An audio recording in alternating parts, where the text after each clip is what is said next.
Esse seminário vem acontecendo em um momento muito importante do Brasil e da economia. Empresas médias, empresas grandes, empresas pequenas sendo assediadas por empresas multinacionais querendo vir para o Brasil.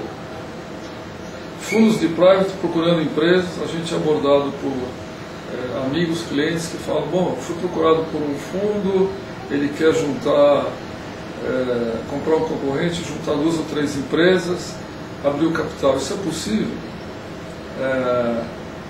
Obras de infraestrutura sendo feitas nesse Brasil, a ritmo acelerado e movimentando toda essa cadeia de fornecedores, óleo, petróleo, material de consumo, gás.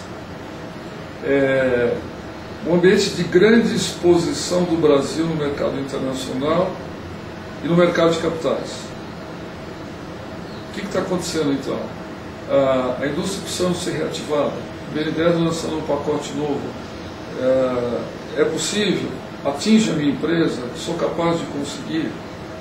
Muitas empresas indo para o Nordeste em busca do mercado cada vez mais crescente, precisando de linhas de financiamento para ir para o Nordeste.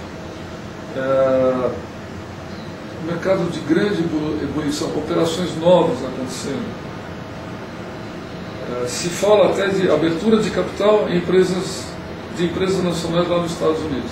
Nesse ambiente, a gente decide fazer esse seminário para mostrar para vocês todo esse cenário. Quais são as operações disponíveis? Serve para a minha empresa?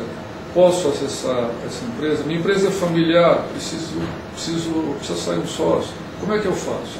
Esse é o objetivo do seminário, prover você de soluções e mostrar como é que está funcionando esse mercado para você dirigir seu crescimento 2012 em diante.